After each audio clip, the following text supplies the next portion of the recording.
figure reviews, toy hunts, unboxing and rankings, unboxing and displays, etc.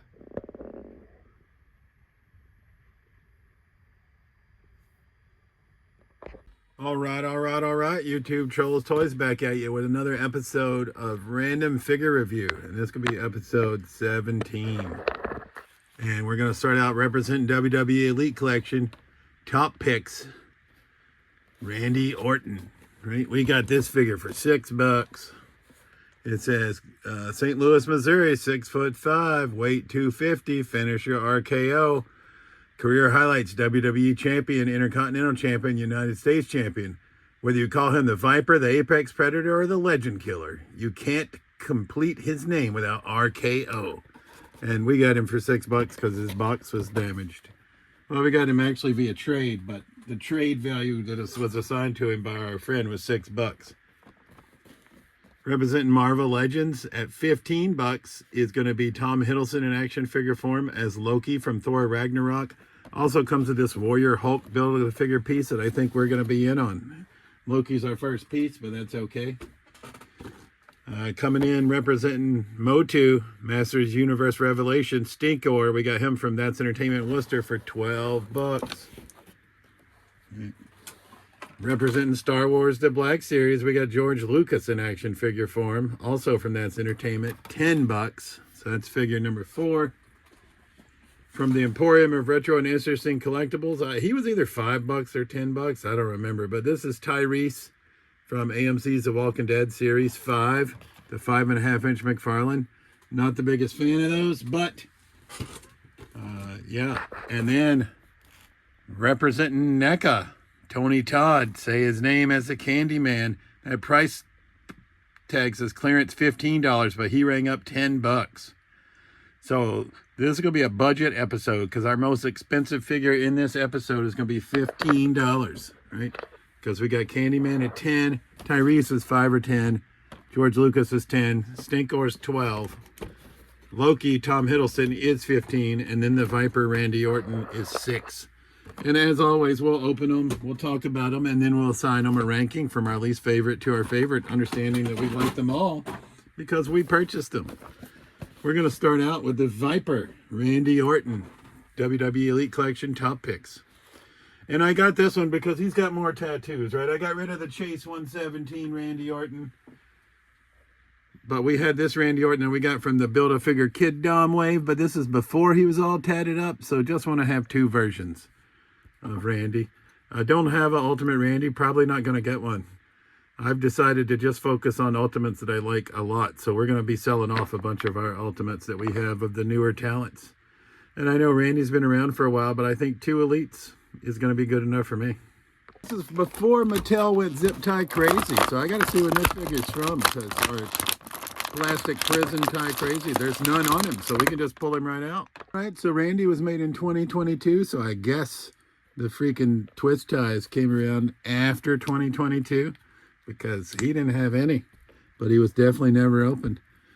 And I know they went from none to a few, and now it's like just overkill with the twist ties. I guess, is the thievery that bad?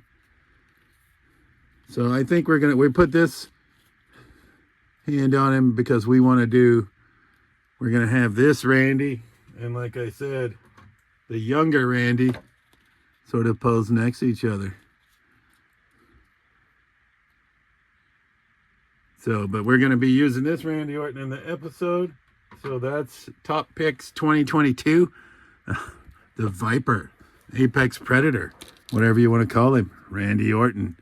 And, you know, he's got on the nice, it's not cloth, but, you know, the hooded, I don't even know what you call it. It would be a sweatshirt, but he's got the sleeves cut off. So ring jacket, right? Got the RKO on the knee pads. But this is where he's all tatted, and that's why we wanted to have 2 different versions of Randy. One with all the tats and one without.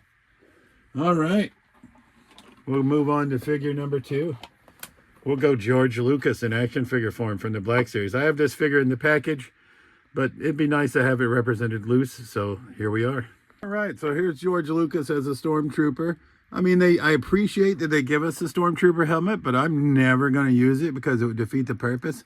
But I do like these figures where they're a nod to the creator. Like I said, we have this figure on card, right? But so I'm happy to have this George Lucas figure. And like I said, I'm not big into Marvel Legends, but we also have this Stan Lee figure, just because a huge nod to the creators for them to get their own figure. I think that's awesome, right? So,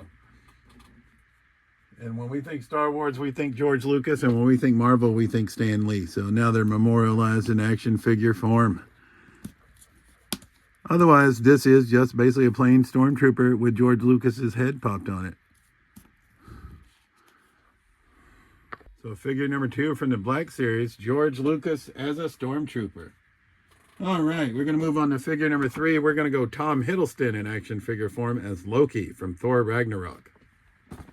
Loki does come with the right leg for Build-A-Figure Warrior Hulk, and that's our first piece. So I'm going to write down who we're going to need to get the rest. He comes with a cape that looks like it pegs into his shoulders, and then he comes with the crown, so we'll get him equipped.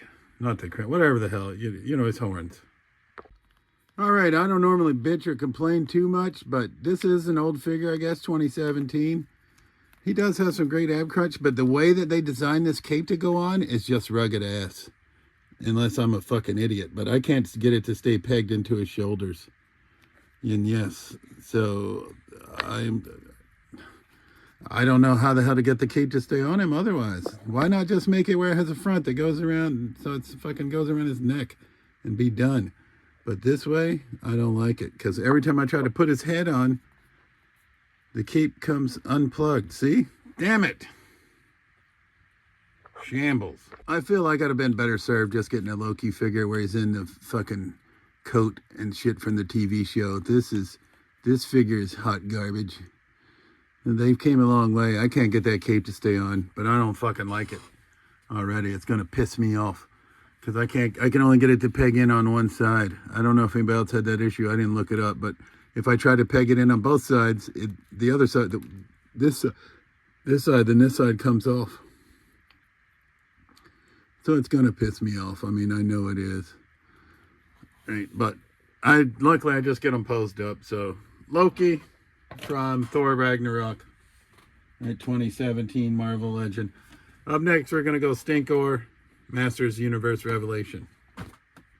All right, Stinkor comes out of the package with Fists of Fury. Right, he does come with a shield.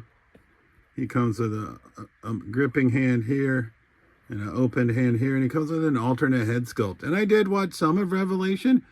I can't say I watched it all, so, and I say watched. I had it on in the background when I was doing other stuff in the toy room, so listened, sort of attentively, sort of not. So I'm not super familiar with the lore, but I just feel like this one's going to look better. I don't understand the mask, but maybe that's just because I don't know a lot about the show or the character. All right, I think that's how we're going to go with Stinkor, and I got to really catch up on the cartoons. I got to rewatch the old ones and watch some of the newer ones, because I have been buying quite a few Masterverse figures recently, just because I've been getting them on the sale, and I like them, right? So I think we're wrestling. I mean, G.I. Joe primarily, and then wrestling, and maybe some He-Man. I mean, obviously I have other figures too, but getting more into the Masterverse. We're getting Stinkor stand, so bear with me, because he's not wanting to cooperate the best. I'm trying to avoid fig-tastrophe. Oh, that's an AEW, so that ain't gonna work.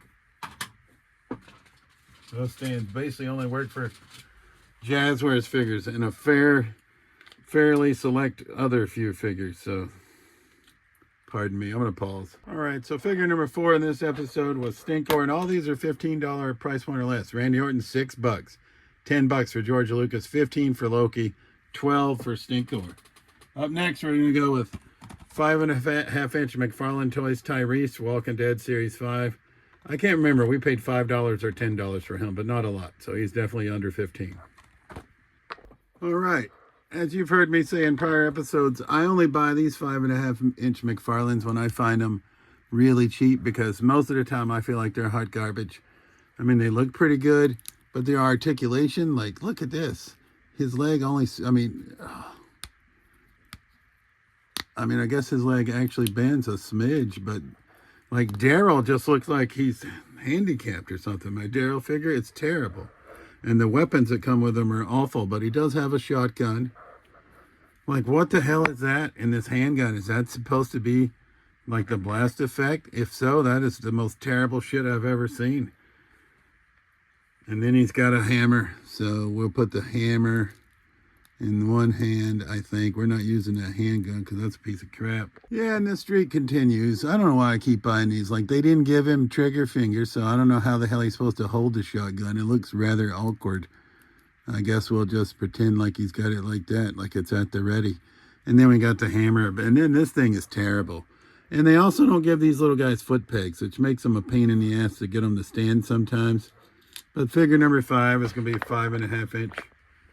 I think it's 5.5 inch. It might just be 5 inch. But McFarlane Toys, Walking Dead. We have been in on some of those. And then our last figure, that's going to be the Candyman, right?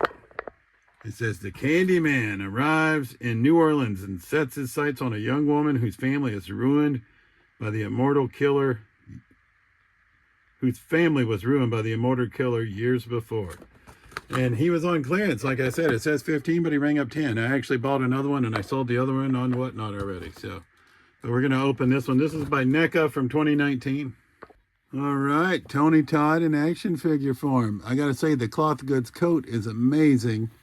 Actually, all the garments are cloth goods, so that is kicks ass. I like that. I got to say, yet another property I'm not super familiar with right now because it's been so long since I've seen it. I did just get the Candyman on Blu-ray, and I have the sequel, Candyman Farewell to the Flesh en route.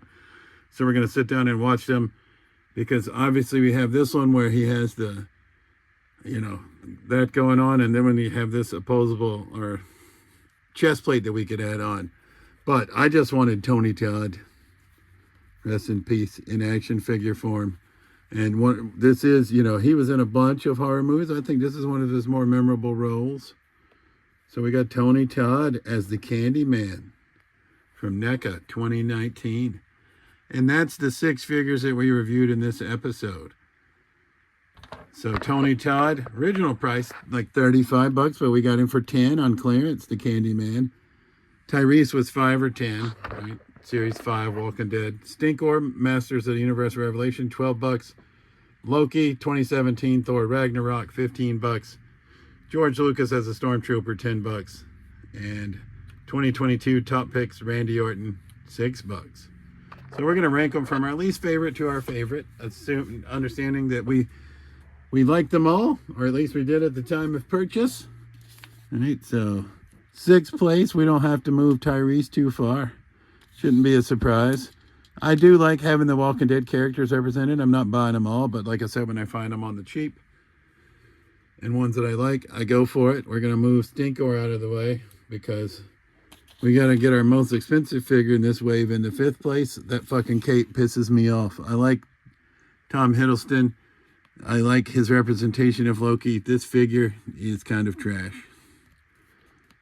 in my opinion.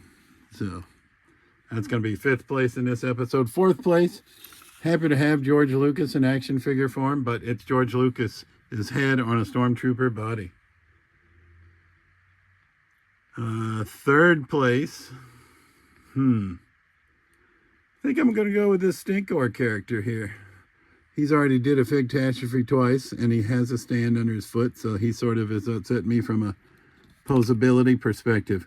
From an aesthetic perspective, I think he's pretty nifty looking.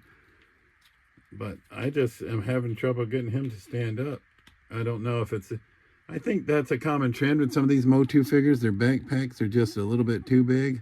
Or maybe the way they had them posed in the boxes. Because he'd been in a box for years, but, so he's a little bit stiff at the moment. But I'm having trouble getting him to stand even now as I'm talking to you, so... And he might still Figtashtrophe. So we're going to go 3rd place, Stinkor. Randy Orton, we're just going to slide right down into 2nd place for $6. I can't go wrong with this Randy Orton figure. It's pretty badass. But my winner for this episode is going to be Tony Todd, or the Candyman. Right? I just like the fact that it's all cloth goods. I like the fact that I have Tony Todd in action figure form in one of his more memorable roles. Right? And once I rewatch the movie, I will remember what this all skeletoned up chest plate is for, and when he's spouting stuff out of his mouth. But right now, I don't recall because it's been quite some time. Like I said, I just got the first one, and I'm waiting for the second one to arrive. I'd like to watch them back to back. So that's Random Figure Review, episode 17. Price point $15 or less. Coming in 6th place, Tyrese at 5 or 10. We'll call it 10. Loki at 15. George Lucas at 10. Stinkor at 12. Randy Orton at $6. And the Candyman at $10. And as always, this has been Trolls Toys. I truly appreciate you watching my videos, and we'll see you soon. Peace!